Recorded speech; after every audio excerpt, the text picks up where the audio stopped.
Hey, everybody, welcome to Tattooed in Business. I'm your host, Brian Merrill, and this is Life and Business Through the Eyes of a Gen X male who happens to be in corporate sales for over 20 years now. So, these are different things I've learned in my life over the long journey I've had, both in that pertain to business and my life. So, with summertime comes a lot of different things going on community wise. Sponsorship level for golf tournaments, softball tournaments, all sorts of different charity events because of the weather being nicer. It happens in the winter, of course, but it seems to be more prevalent in the summertime. So, as a newer business, a lot of times you wonder like where do I dole out my sponsorship to? Because there's big common misconceptions. Everyone thinks that you're an entrepreneur, you're a business owner, you must be loaded, you must have all this extra money, or it's just a write off, man. Don't worry about it. Just you can write it off on your taxes. Well, it's not an endless pool of money. It's not an endless stream out there. So you really you have to if you haven't made a budget for this, you really need to take a look at your business plan and make sure you do have a budget there. Now, if you've been in business for a few years or whatnot, you obviously have a threshold that you feel comfortable. And there's, some people will use a formula and say 10% of your earnings is what you should get back, or some people use, higher numbers and depends on where your comfort level is and the size of business you are and what type of business you're in. And sometimes you're just not in a position where you can do that. If you have partners, you got to clear that with your partners and everything. And it's one of those things. Hold on, I'm just going to adjust a little bit here. It's one of those things that, there's no right or wrong answer to a lot of this, but you do want to be careful what you do. And I've had to learn the hard way. I've been doing the same thing for about 5 years now, branded apparel and promotional products. Most people in my community know what I do for a living. If they don't, they probably haven't paid attention much. And, I talked about this before. I don't get asked very often to do anything paid in my backyard. Nobody says, "Hey, Brian, we have this event. We're selling T-shirts. Can you give us a price on T-shirts?" I don't usually get that. I get, "Brian, you want to give us something?" And that's fine. I don't mind that to a certain extent. But then when I find out there's a paid opportunity, and then you go to a competitor, then I'm not going to get back to that as much. So you really got to watch what you put your logo, your sponsorship, and everything behind, and you want to make sure you are aligning yourself with something that does represent your personality, your brand, and your values. And that's where it really comes into play. And then as far as the money situation, obviously never commit to something that you're not willing to do or give. And if you commit to a number or a price or something of that nature, you got to follow through with it. That's a great way to get yourself blacklisted and get yourself in a lot of trouble. And especially if you're doing with like a non-for-profit organization, and you say you're going to do, I'm just going to make up a number here, like $3,000 sponsorship, and they're banking on that, they're budgeting that, and then you pull out. Okay, that's like the big no-no. You're going to get blackballed really quick, really fast. So there's nothing wrong with doing the smaller sponsorships first for the first few years, and then growing into other avenues as a title or as whatnot as time comes. And then if you really take a look at where your money comes from and where your marketing and networking, maybe what's pulling in the best revenue source for you, and that's where you want to align your major stuff. Okay.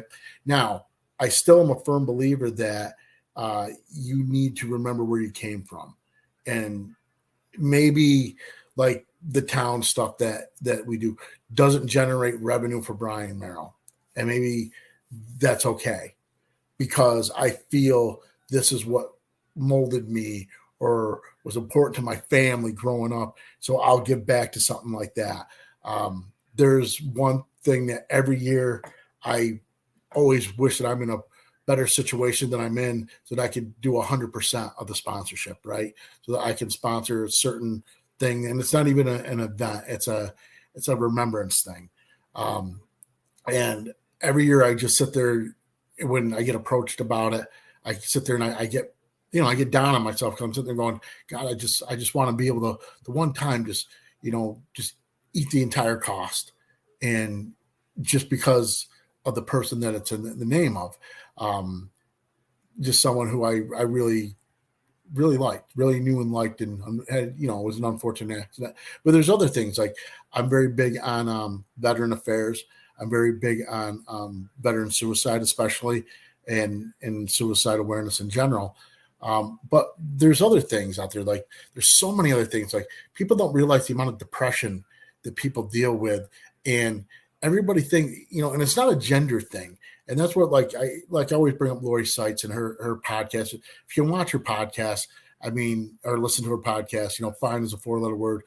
She's brilliant, and it's a human thing, as she always says. I'm like, it's a human thing, and she's right. But like we all go through these times where we have all these things going on. And you think life is great, right? And everyone thinks life is great. And meanwhile, she says, there's a big fire behind you. That's what it's about for her. But like her podcast and everything. But that's something that I'd like to make sure that I try to get involved with and get back. I've always had this dream of mine, and I'll pull it off someday here, is feeding homeless veterans or people. For some reason, Thanksgiving has always stood out in my head as a time that we I like Thanksgiving because I say it's just about being with people. There's no other agenda. It's about being with people. I understand what it's for and everything, but at the end of the day, it's about being with people. And there's so many people that go without having family to spend it with. And I took for granted the family I had spending it with a couple years. And unfortunately, I'll never get back the opportunity to go to my Uncle Danny's ever again, because he, tragically passed away. And he was like a brother to me. So certain things like that, I've always said, yeah, I want to be able to get back to.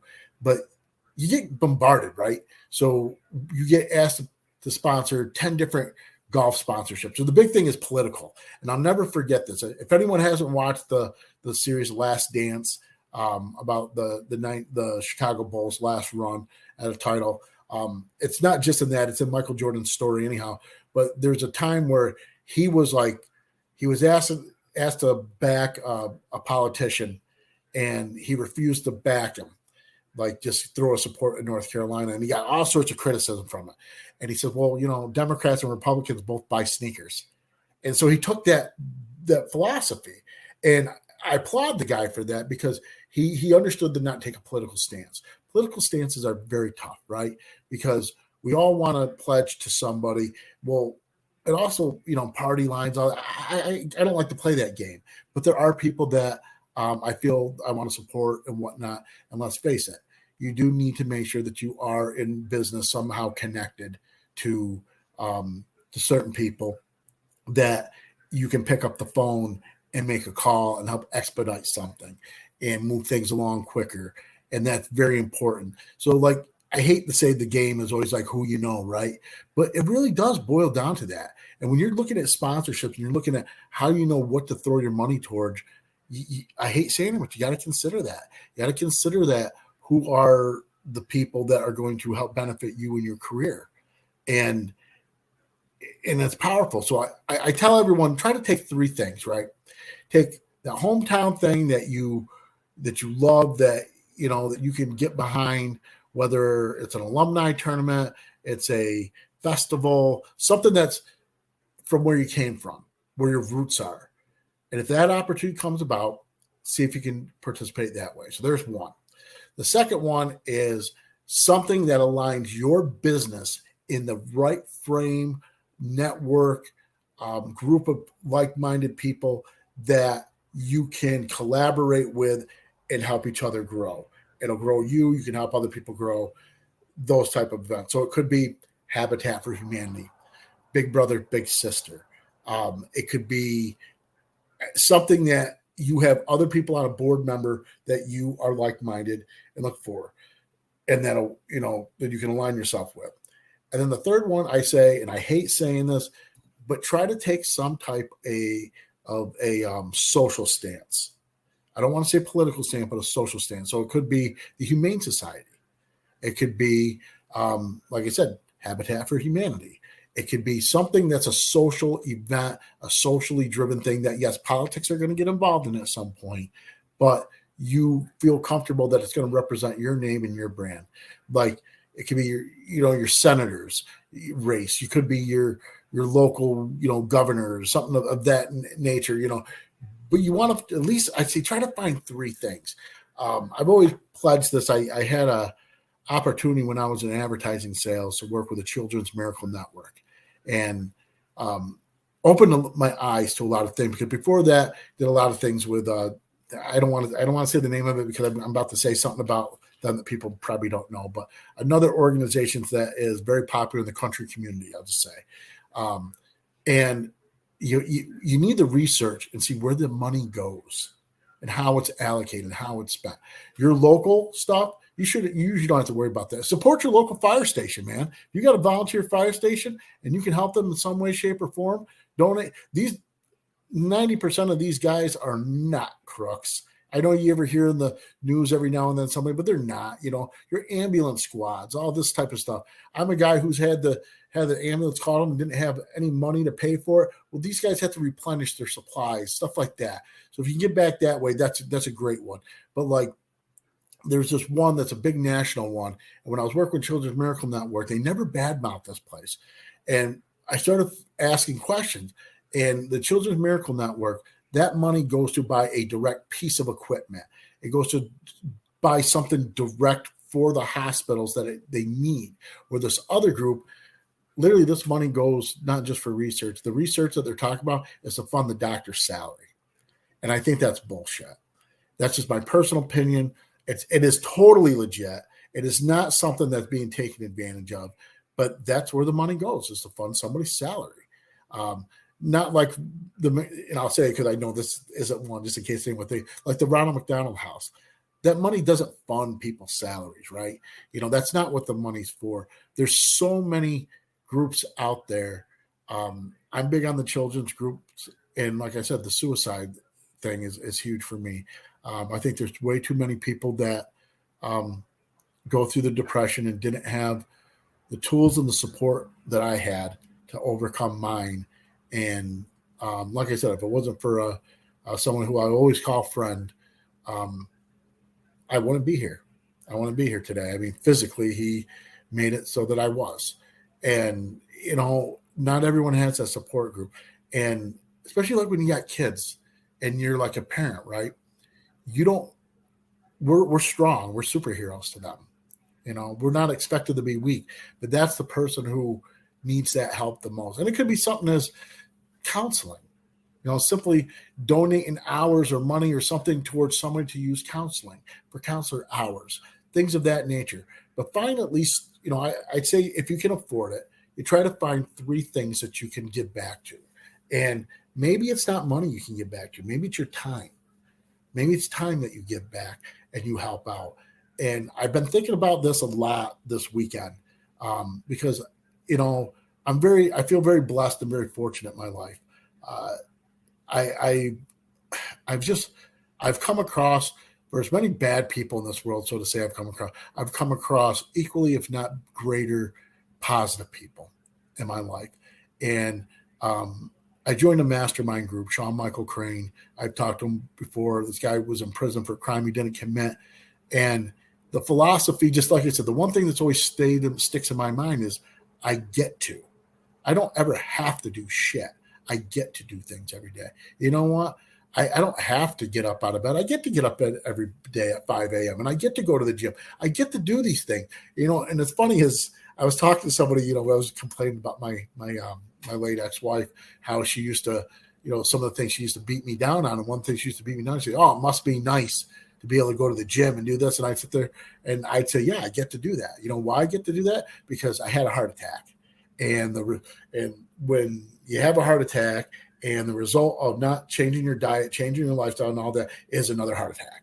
So yes, I get to do that because I didn't die.